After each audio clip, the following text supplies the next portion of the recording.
I am. Okay. So in 2005, my grandparents got a call from a hospital in Pennsylvania saying that my great aunt fell at home and broke her back.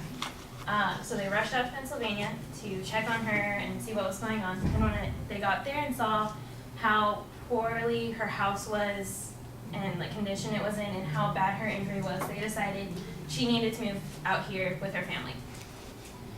When they got back, they realized that mentally she was not all there. So they got her tested, and we were told that she was already in full-blown dementia.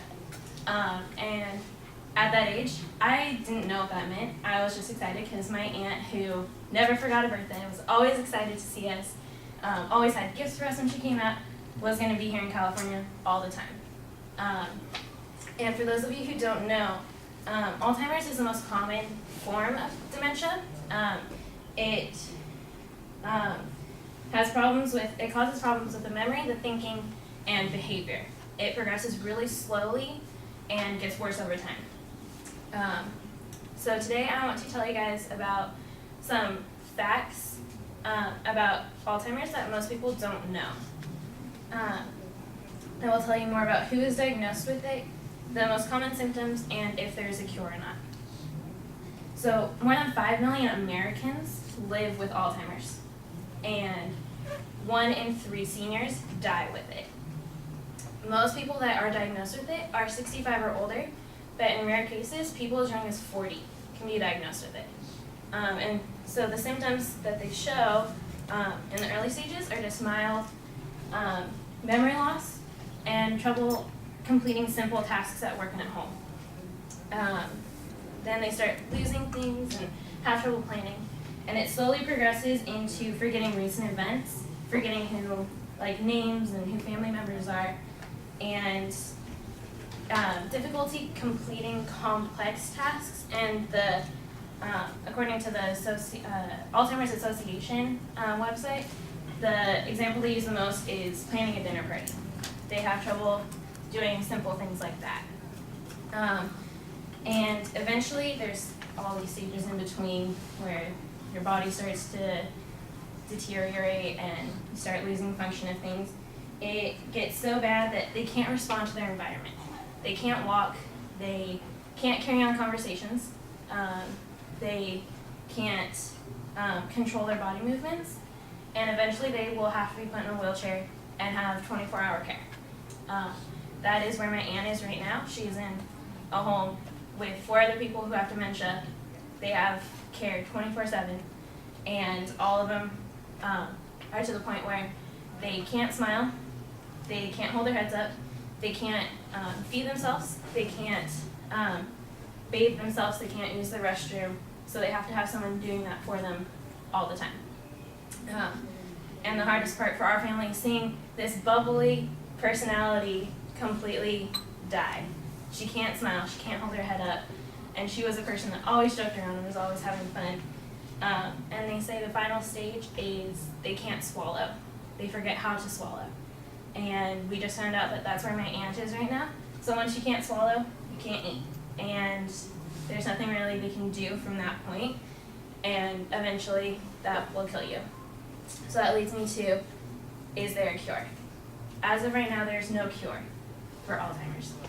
They do have medications that can slow down the process, and it can improve your quality of life, but there is no cure, which makes Alzheimer's the 6th leading cause of death in the United States.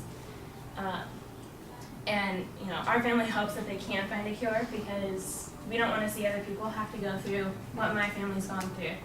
And so today I told you guys about some of the symptoms, who's diagnosed with it, and if there's a cure or not. And I encourage you guys to go on to alz.org, which is their website, find out more about it, and hopefully we can find a cure for it one day.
All right, Jenny, you've got a dramatic story to get us involved at the beginning. I think that works well. You lead into the topic very clearly. We know what your goal is. There's a pretty straightforward preview of what the content is. The content information, you've got some interesting factual information in there and some statistical information. I don't really get a source citation on any of those things. I assume it's pretty boilerplate stuff, but you still want to make sure that you're giving us the credits for the information that we know where it came from.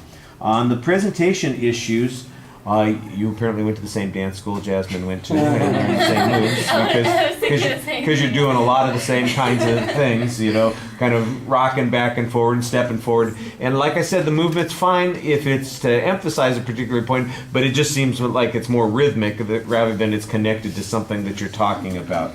I like the fact, look, you look like you're glad to be talking to us. You don't look like you're afraid, but it does seem a little odd because it's a tough subject to talk about, and obviously it's a hard thing for your family to go through.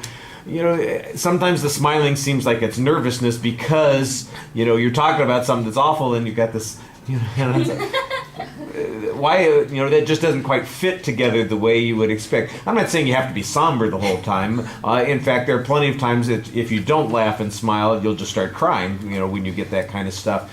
But you need to moderate it. You need a little variety in your facial expressions. And you just seem like so up the whole time that you're speaking.